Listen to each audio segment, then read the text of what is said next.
If you guys don't know how to buy businesses, if you don't know acquisitions, if you don't know deal making, I think you're fucking up. We are at all-time low levels for ownership in this country. The big keep getting bigger and the little guy gets hammered. What do you think that does to our society at large? If we allow only a few to own, we are putting ourselves, our kids, our future generations in a really difficult place. These are the 10 steps you have to learn.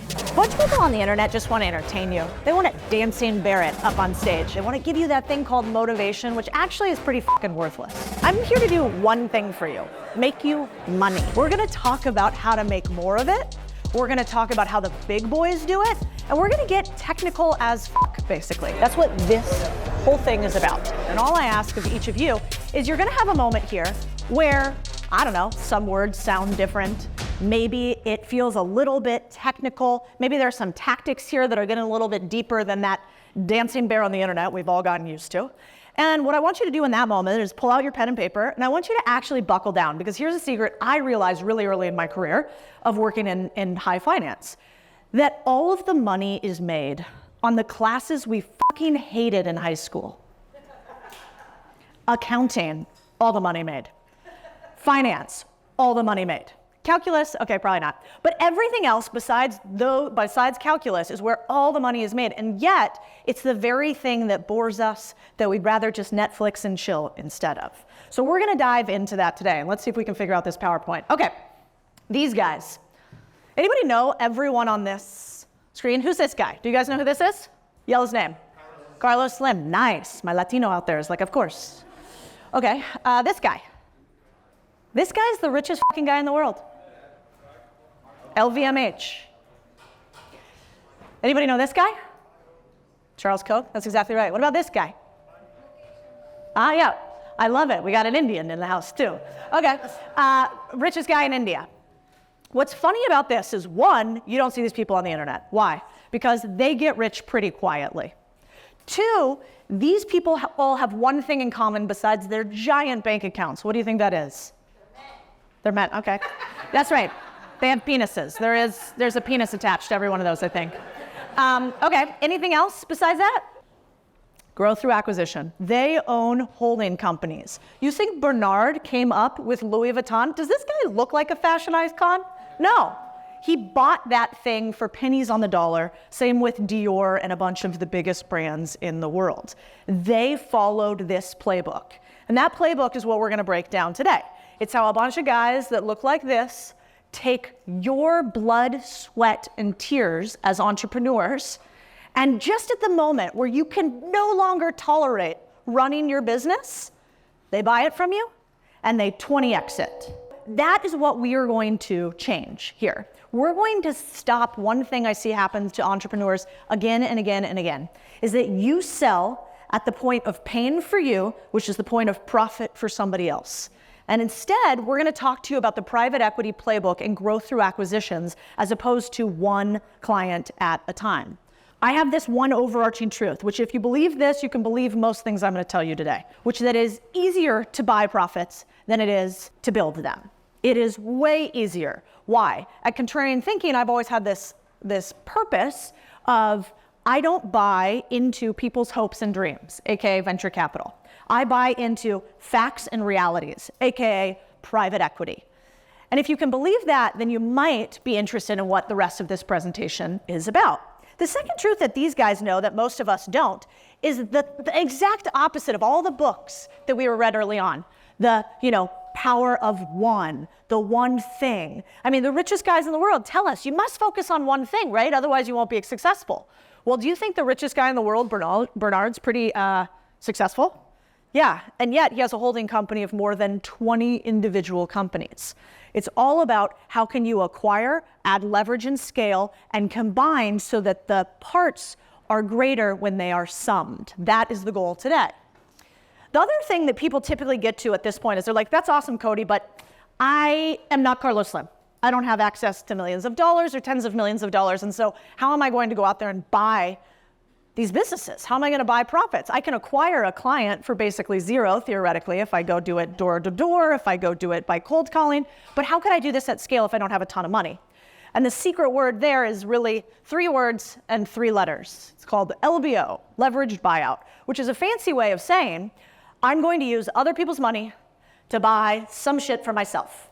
And they're gonna get a percentage of it, but I am not gonna put my skin all the way down on it. And once you realize that there's this word LBO out there that nobody in private equity wants you to know about, and you look at any deal that's done in private equity, you'll realize, oh, wait a second. These guys didn't put a bunch of their own skin on the line. They didn't do what entrepreneurs today tell all of you guys to do. How many times have you heard this story?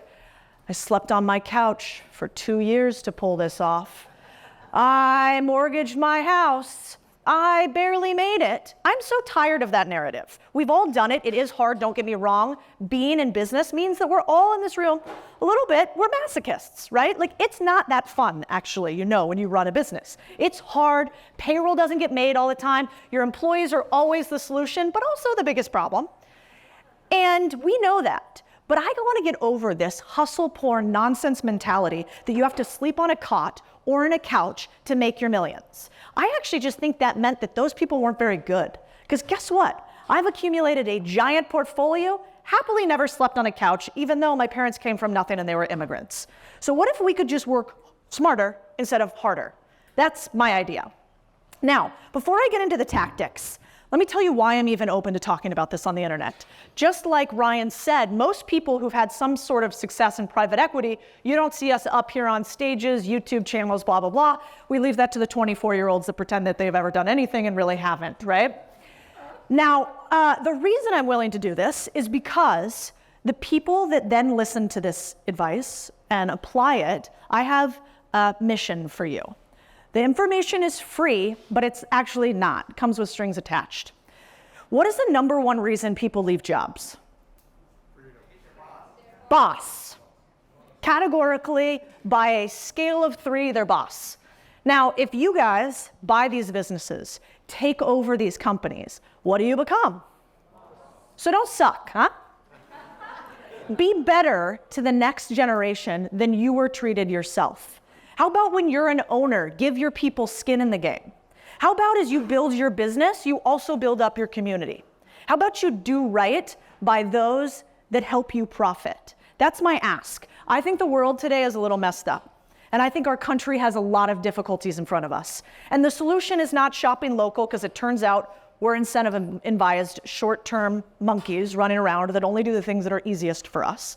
What actually changes communities and what could actually change our country is more of us getting skin in the game and us locally owning the businesses that serve us. That's my belief. I think if we do that, we can change everything. And that's why I'm willing to yell about it on the internet all the time. So if I hear that you bought a business, but you're part of the problem, I don't know. I don't really have anything I can do to you, but I won't like it. And I hope that you hold the other people around you accountable to that. This isn't one of those things where I go out there flexing a Lamborghini or fast cars or jets. I can't stand any of that.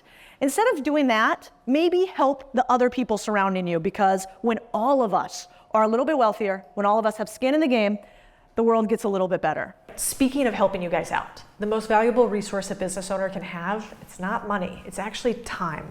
And being a business owner means that your attention is getting pulled in a million different directions. And if you own multiple businesses like I do, you don't even want to see what my calendar looks like.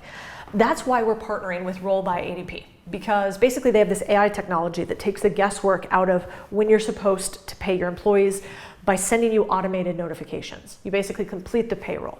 Freeing up that mental space means I get to think about my next move, not the last pay period. Even better than getting paid on time is getting a bonus for a job well done.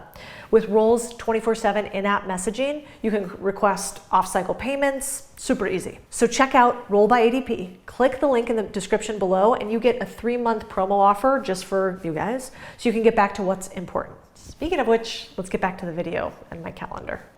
We're gonna do what the few will do. And that is not just own a business, it's that we are going to be empire builders. This used to be a thing back in the days of Rothschild and Rockefeller, right? They took these hard, dirty businesses and they proselytized them across the country. That's what we're going to do today. And the reason we're gonna do it is because I think you guys are ready for that Warren Buffett level shit, okay? I think we're gonna break down something in a way that this guy, the Sage of Omaha, might relate to, because I've stolen many of his ideas. Now, one thing you should definitely do before you listen to anybody on a stage is you should question them. You should question everybody, including me, maybe especially me, according to my husband on some days. And what I only want to tell you this. I don't want to come up here and talk to you about all my accolades. All I'll say is this. There's plenty I'm bad at. If you ask my head of marketing, Chris, who's over here, I hate details and operations. Like, I'd rather slit my wrists than do that. I need somebody else to take care of it. Many things I'm bad at. Don't listen to an operational speech from Codie Sanchez on details. Now, a couple things that I'm pretty good at is I've done a ton of deals. So I've closed hundreds of different businesses. I was at Goldman Sachs. I have the PhDs and the MBAs and all that jazz. So I know a thing or seven about buying businesses. And what I think could apply to all of you that might be interesting is that it's been cross-vertical. And so as you're listening to me give an example of a car wash, a laundromat, a SaaS company, I need you to take a step back. And usually most people on the internet can't do that. They go, well, she said buy a car wash, so I'm gonna buy a car wash. And I'm like, it's called an example. Doesn't mean everybody needs to buy a car wash, right? This is an example. Now, I talk about some of these lower level businesses, what I call the gateway drug businesses, because they're simplistic. It's like, if you can't understand dirty clothes plus change plus washers, probably shouldn't own any business, not even a laundromat, right? So that's why we talk about them. But I want you to think about this idea for whatever your sector is. So if you're like, but I own e-com, okay, yeah, apply it to e-com. And if you're like, well, I own advertising businesses, great, apply it to advertising. We're gonna use the frames to cross sectors. I've bought SaaS companies. So this company is part of what I call my satellite acquisition strategy. So I own 26-ish boring businesses now. We're about to close on 2, so maybe it'll be 28. But let's say 26 businesses. I own 3 media companies, and those 3 media companies all talk about boring businesses. And they talk about how to acquire them and how to buy them at contrarianthinking.co. And I was like, wait a second. Not only do I want to educate people, I want to solve another problem for them. I want to help them deal source. So I bought this company called BizScout, which helps people find small businesses in local areas. So 1 SaaS acquisition down. Then I actually bought out my partner at unconventionalacquisitions.com because I wanted to scale it like crazy and he wanted a lifestyle business. And so I bought him out. So you could use this strategy to buy out a partner, to buy out vendors. I also bought this company, Approachment. Now, Approachment, what does it do? The number one reason small businesses close one versus the other, what do you think it is? Like plumber A, plumber B.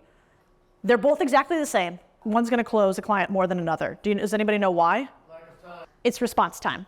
The number one reason you will close a lead is your speed to respond across any industry. And I've looked at thousands of deals across every sector in private equity. You think it's your marketing, you think it's your price. No. It's literally, can you respond faster than the others? So when I realized that, I bought this company, Approachment, that was one of my vendors, and I put it into our satellite acquisition strategy because if I have 26 businesses and they all respond faster, I make more money, right? So this is a service businesses. And then of course, fucking laundromats, because I love laundromats. I own a few here. And this has led to 26 companies all coming together. Those 3 companies I just mentioned to you are also not part of that. They're part of our media strategy. So you can use these things across whatever sector you want to grow and build. Now, right about now is when people are like, yeah, but the world's getting really tough. A recession's coming. It's going to be difficult out there. I'm not sure I should buy. And I have this on a screensaver on my computer.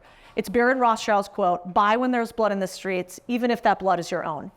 There's something in equity, private equity and funds called a vintage. You guys know what a vintage is? It's basically like, say you have a fund that comes out every single year. Each year is a different vintage. That's what they call it. And so the best vintages or fund years are when? In a recession. You do not want to invest in a private equity fund from 2020, 2021, 2022. Why? Valuations at all-time highs, difficult to find opportunities in the market. When you actually want to be putting money to work is when everybody is fearful and running. So there's about to be blood in the streets, which means if you guys don't know how to buy businesses, if you don't know acquisitions, if you don't know deal making, I think you're fucking up. Right now is the time to do it because you're about to see a lot of stuff go on sale. Good indicator of this is what's already happening in the real estate market. You're starting to see it across the industry. That is a forward-leading indicator. So the interesting part that I think most people don't realize is it's not just that a recession's coming, it's that we have a generational tectonic shift happening in the world. And that's this. It's that baby boomers are retiring at all-time high levels to the tune of trillions of dollars and 11.2 to 12 million small businesses being on sale. The vendors that you work with, those owners typically want to sell in some way, shape, or form. The people who service your home in varying ways, they probably want to sell too. We are having a massive shift from the fact that baby boomers got accelerated by COVID. These baby boomers got tired after the businesses closed down. And in fact, 80% of all restaurants on Yelp that closed ever for COVID, what do? They shut their doors for all time. This is fascinating because how many people in here own a business? Raise your hand if you own a business. Okay, most people. Now keep your hand up. Sorry, keep your hand up. How many people in here would sell that business at the right price and terms? Shocking, really. If you look around the room, there's hundreds of you. And in every single room, do you know what people say to Chris and I and my team? They go, well, Codie, no deals to be found. I'm like, motherfucker, look around. There's deals everywhere. Anybody that owns a business, if you catch them on the right day, at the right time, with the right offer, what will they do? Sell, of course, because we're masochists and running businesses is hard. And so if you can find people at the right time, you too can acquire a bunch of companies and become an empire builder. But it's more than that. It's more than just let's get rich, let's make money. It's actually a little bit, and this is where you guys can cry if you want to later, because apparently I hear people were doing that earlier. This is where actually there's something really interesting happened where profits can actually meet purpose, which doesn't always happen. This is what I don't want to see in the world. Big corporations on every street corner. The big keep getting bigger and the little guy gets hammered. And slowly, although we started as a nation of owners, we've become a nation of serfs. We are at all-time low levels for ownership in this country. Ownership of our homes, ownership of our companies, ownership in equity and stocks overall. Only 15% of Americans actually own equities, just public equities listed on an exchange. And so instead, what do we have happen? The few that know become the only that own. The few that know become the only that own. Think about that for a second. What do you think that does to our society at large? What does absolute power do? Corrupts, doesn't it? And so if we allow only a few to own, I think that we are putting ourselves, our kids, our future generations in a really difficult place.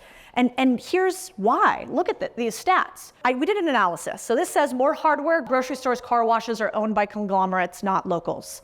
Here's the analysis we did. Across 12 subsectors, such as hardware stores, car washes, laundromats even, landscaping companies, we did an analysis of how much of the industry is owned by the top 10 players. 25 to 33% of almost every industry is owned by the top 10 players in that industry.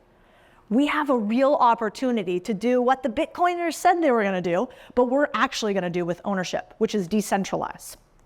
I already mentioned this, but think about this for a second. As those 60% of all businesses who closed during COVID closed permanently, as those companies are closing down, what happens? Who's buying those? The big boys. So the big companies and the big government are forcing companies to close. Target stays open, your local corner store has to close. Walmart stays open, your local corner grocery store has to close. And so as they close down, these guys steal their market share. We're gonna make sure that doesn't happen anymore because most small business owners look nothing like this crowd. They're 65 plus years old and they have very little cash on hand and they use fax machines and they are not the future of business ownership, but this crowd actually could be. Think about this. In November and December of last year, we did an analysis to see how much cash on hand small business owners have. They have 27 days on average. 27 days. How long were the shutdowns in 2020? A lot longer than 27 days across the board. On average, at least 90 days, if not 120 days. So with only 27 days of cash on hand, these businesses are wiped, right? Now, instead of those businesses being wiped out, what if there was something else? What if you were the answer to these small businesses all over the world closing down and feeling pressure to close down? When I get out there and say that I like people to buy small businesses, it's not that I want you to take advantage of some owner and you're gonna rape and pillage his legacy. It's that if you do not buy, that business will close. And let me tell you how I know that.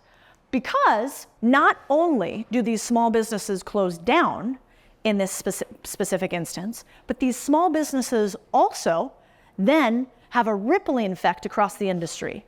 One small business closes, that's one less vendor to, on average, 10 other small businesses. And so that takes away one of their clients, which might be relatively a large percentage of that 27 days of cash. So, sad story over. The idea now is, if you believe me, that tons of businesses are on sale right now, that this is going to continue, that you can grow through acquisitions faster than anything else, that you don't need a ton of cash to do it. I thought we'd walk through how we grew one particular business. We mess with some of these numbers since typically my businesses have operators, and so I don't share always who the businesses are and their exact numbers because they don't love that. But how we took one business and acquired 7 businesses to take it to $1 million in revenue. We're gonna break that down for you, and we're gonna break down the profit numbers. So this is where we get a little technical. Bring out the pens, bring out the paper, and think about with each acquisition, how could you do the same exact thing in your business? Before I get into it, I want you to play this game for me. I do something called a personal P&L review. What does that mean?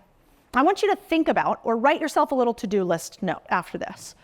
What is every company I spend money on personally or in my business that has a CEO I can get to, aka not a Fortune 500 company, Bezos probably isn't picking up your phone calls, and who is also a company that you would potentially want to own if the profit is there. For instance, man, I'd love to own a landscaping company. Yeah, I got my landscaper over here. I've never talked to him before. He looks like he's 65. Okay, there's one. My video production team. I would love to in-house and turn that liability into an asset. Maybe I should talk to the owner of that company. I spend a lot of money on PPC right now, actually. I wonder if I could just own that agency instead of outsource it. The thing is, graphic design is like $12,000 a month for my company. What if I just in-house the graphic design? That's where I want your head going, and then I'm gonna show you how to do it in action. All right, you ready for that Bezos level shit?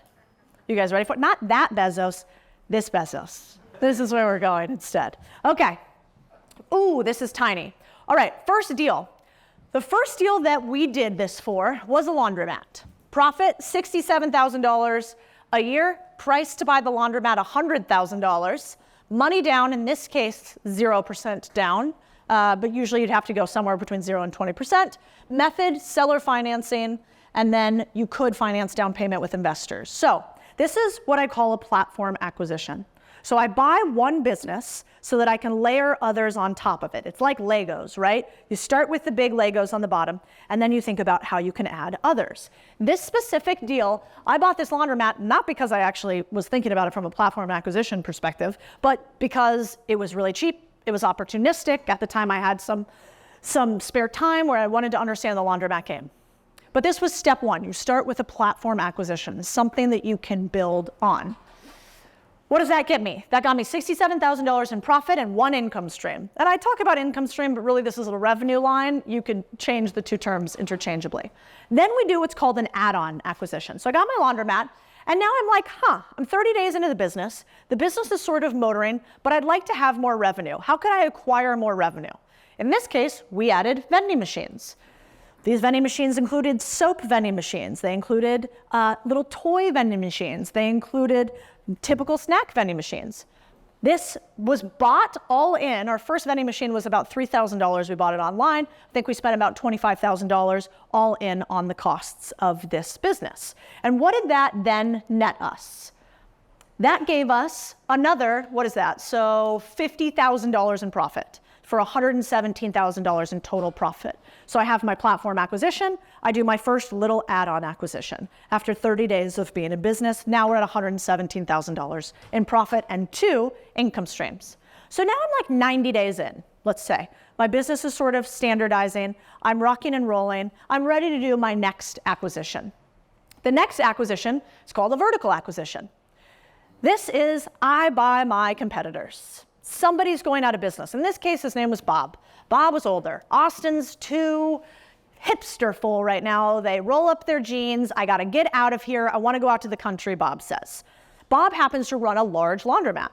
This laundromat was about $300,000 in profit. First, I would go to Bob and say something like, Bob, incredible operation. Oh my gosh, I just bought a laundromat. We don't really know what we're doing over here. We're not competitive. We're way over there. You're over here. No different. But man, can I take you out to lunch, learn a little bit? I get to know Bob. Bob tells me his hipster feelings. I say, Bob, would there ever be a world in which you'd sell at the right terms and right price and go buy your ranch out in wherever in Texas? At which point Bob says, yeah, actually, I might do that. So we acquire Bob's company, $300,000 in profit, and we use seller financing. Typically, for a seller financing deal, if I have cash, I'm giving them somewhere between 20 and 50% down. If I don't have cash, I'm trying to have them finance it all. Does everybody know what seller financing means? Not, okay.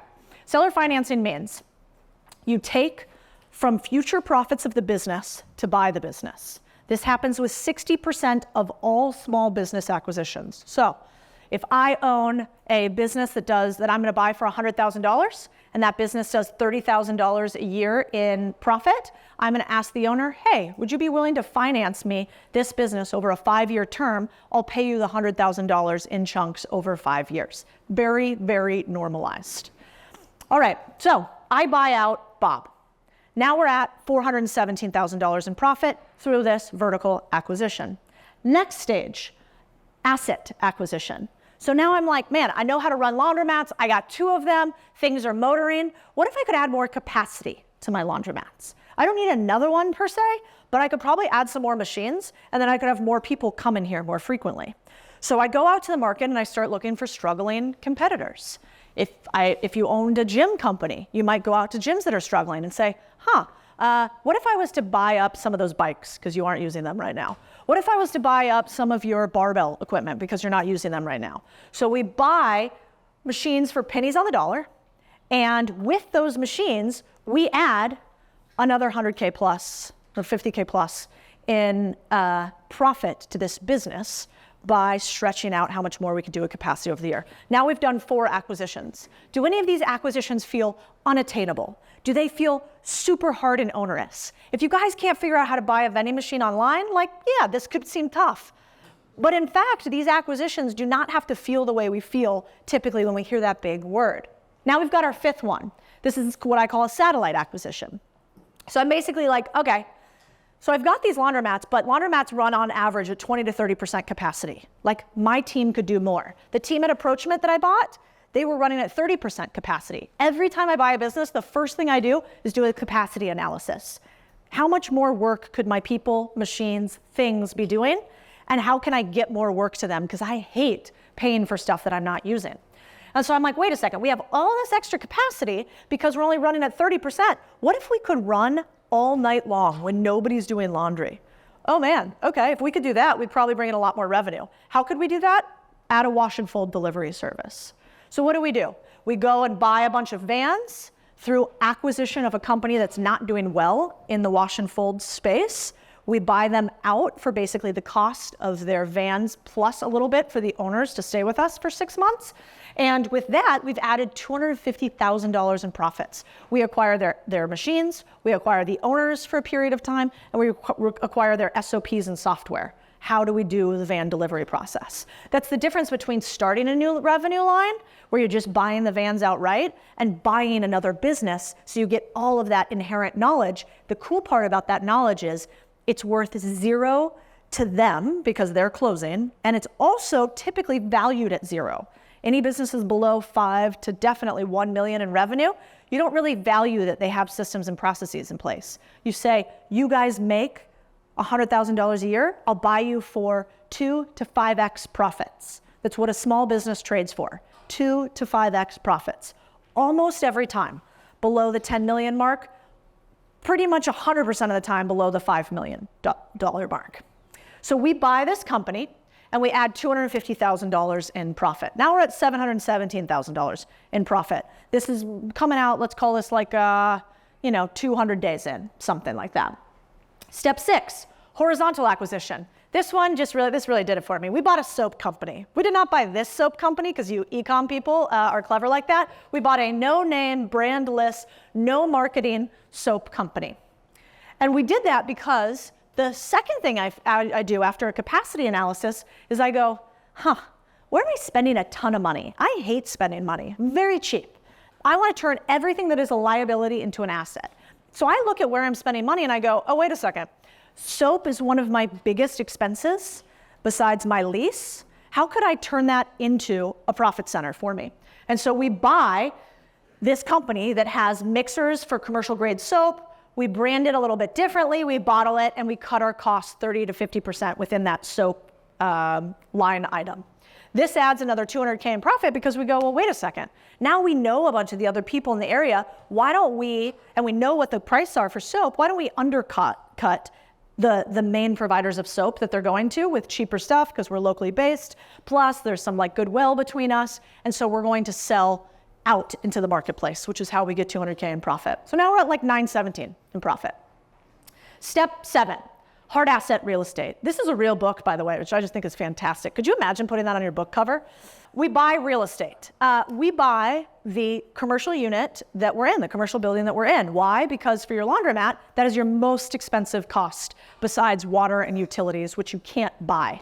And so the most expensive is our lease. In laundromats, I typically require a 12-year lease because it's expensive to like build out all this stuff. And so we buy our commercial property, which, if you guys haven't been tracking the commercial real estate market, probably is going to become a really interesting play in the next 1 to 3 years. I think arguably the commercial real estate downturn will be worse than 2008 for that market. And if you're not up to speed on that, it's worth taking a view at. Now, we buy our little landlord or our little commercial strip, and we become landlords, not just for myself, but for the other properties on hand. So we then use other people's money in the form of a mortgage to get another 100K in profit, which takes us to $1 million in profit inside of 1 year. The cool part about this, how many customers did I chase? 0. How many times did I try a new revenue line and plow a bunch of money into it with a hope and a dream that a customer would come? Not once.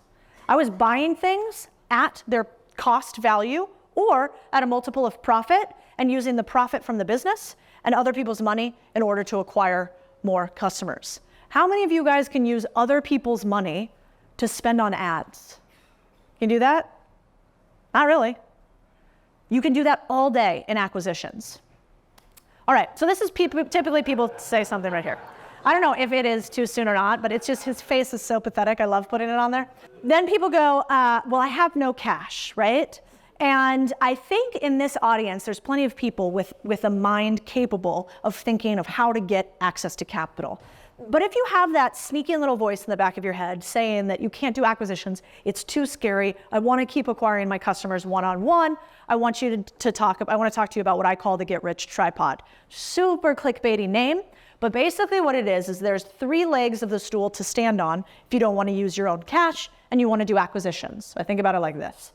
The highest leverage activity is cash, right? Cash is something that once you have some of it, you can make it work for you. How much more expensive would an hour of Jeff Bezos's time be than the cash you would be willing to pay for it? It would be very, very expensive. He has a limited amount of them. So if you have money, I like to use money, or I like to use really smart deal terms so that I can use at least the seller's money to buy their business. But say that you don't have any cash. The next leg of the stool is experience. In this room right now, there's a bunch of you that basically have businesses that operate as a glorified vendor service business. So you provide consulting for X. You provide X service for Y. This is pretty common from the group that I've looked at. What I bet you're not doing is using your experience to take distributing equity, not straight equity, but equity that cash flows to you when you do a deal with somebody. So you could do that. You could say, hey, from now on, 10% of all clients that I take on board, when I see this little thing that I know is going to mean that that company is going to be successful, I take a little bit of equity and I take a little bit of cash instead. And we could talk later in the part where we have Q&A about how to structure that. But that's the second leg of this tool. It's going to take some of your time, so it's the least leverage. And then the third is just sweat. So for any of the young guns in the room, or for people with spare time on your hands, there are people like me all over the world who do a couple different things. We pay something called a finder's fee. So if you give me a business that I want to buy that's in my deal box, aka the things that I buy based on my parameters, I give you typically somewhere between 1% and 10% of the purchase price of the business. This is super normalized across the industry. People that don't have time, aka me, also give operators equity, right? So I, all day long, hire people who run my businesses for me. Those people could bring me the deal, they could just bring me their time, and for that, you could get equity into a business without having to put any cash down. So you either use cash, highest leverage, use experience, second highest leverage, or you use your time. The other way to get cash are three things. The SBA, how many of you guys know about SBA financing? Okay, a decent amount, perfect. The SBA, getting a loan from the SBA is similar to a colonoscopy. Just so we're honest about that. It's like doable, you know, it happens all the time. Does it feel great? Not really. It is very detailed. They are gonna ask for a bunch of information about you and the business, but SBA loans happen all the time. And the SBA, or the Small Business Administration, will loan you up to 90% of the purchase price of your business, which is pretty wild. They also just started, for the first time, doing fractionalized loans, which means before you had to buy the whole bad boy out. You had to buy that whole business. But now, let's say you want to buy part of one of your vendors, or you want to buy part of a company and the guy's still going to run it, you could actually use an SBA loan to buy 20% of the company, 30% of the company, which is totally new. A couple things that suck about SBA loans. Personal guarantee.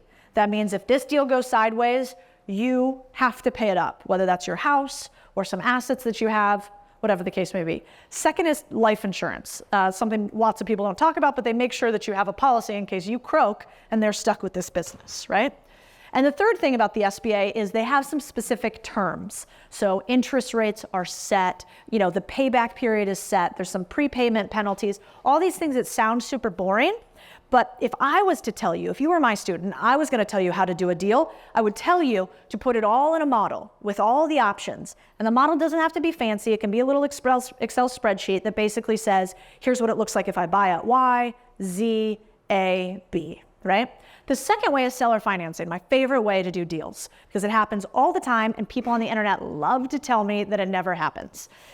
And the truth of the matter is that if you're a business owner, and you come to me like that laundromat deal, and I'm gonna buy your business, and I tell you I'm gonna buy it with future profits, most people think, why would a business owner do that?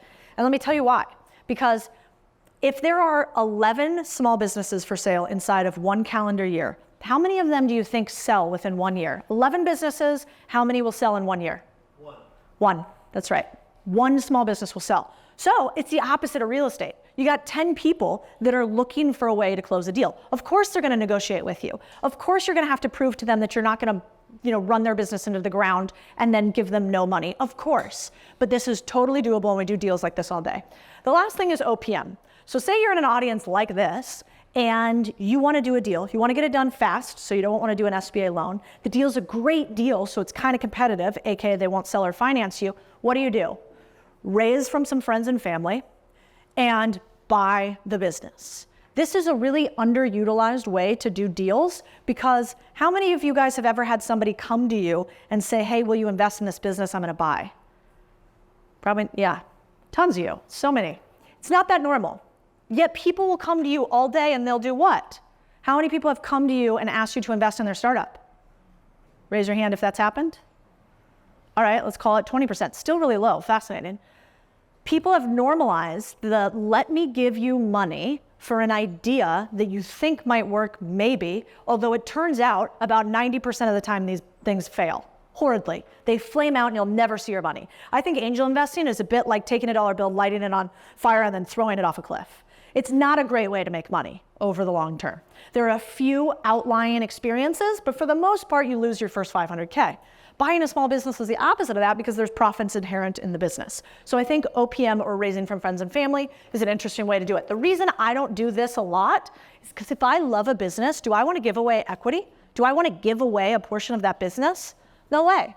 I want to do debt where my profits pay for me to buy the business, and I don't have to give away a percentage ownership. How do you do deals? We're going to go through this pretty quickly. It looks the opposite of how Shark Tank does it, actually. And it feels very different. And this is an important part because we have to remember that we're taking somebody's little baby in our hand, their little business baby that they've spent years building, and we're saying we're going to take care of it. Like, you made a baby, it's now a toddler, or maybe it's a teenager, and I'm going to continue to take care of this thing. It's a really important perspective to have. And the reason why I think this is so important is because this story that sometimes I tell about my Uncle Eb. So Eb owned a company called Eb Homes Plumbing in Phoenix, Arizona. The company did $5 to $6 million in revenue a year. And one day, Uncle Eb got the phone call that nobody wants to get, right? 6-letter word that ruins many people's lives in this country. Cancer. He gets this phone call, he goes home, he talks to his wife, and he's like, I want to spend not one more minute in the business. So this business that did $5 to $6 million in revenue and $2 to $3 million in profit, what do you think he did with that business? He closed it down. He didn't sell that business. He didn't know he had an asset that was worth $6, $9, $12 million that now, since he has passed away, could have alleviated all the issues that now his family has to deal with from a monetary standpoint. This happens every single day. Then the opposite part of this coin happened. One of the members of our group at Contrarian Thinking, they were talking to me about a business that they worked in. They were a high-level manager and operator for a small business also located in Phoenix, Arizona.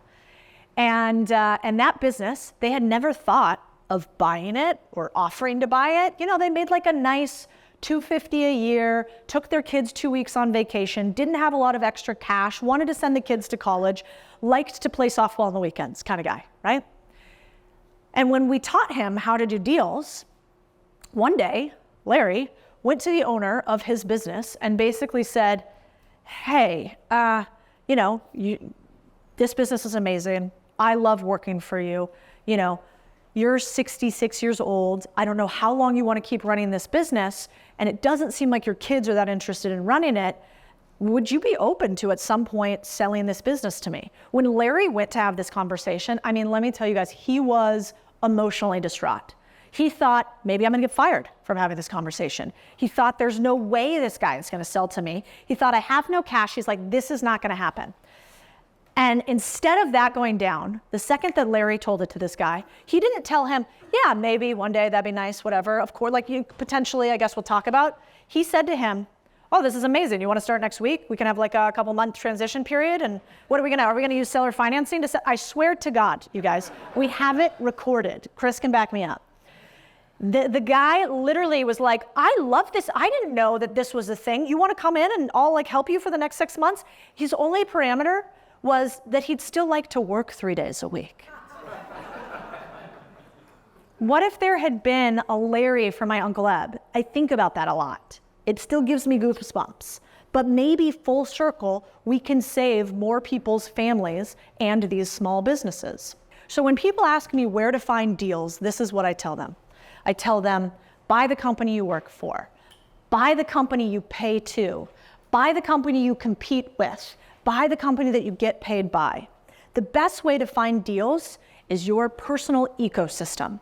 We teach 12 different ways to do it, but that's where I like to start. Sure, you can do what everybody on the internet loves to do, which is like go to the MLS of business buying and go search a small business and go cold call owners, or you can sack up and talk to people every single day that you engage with anyway and ask them if they want to sell their business.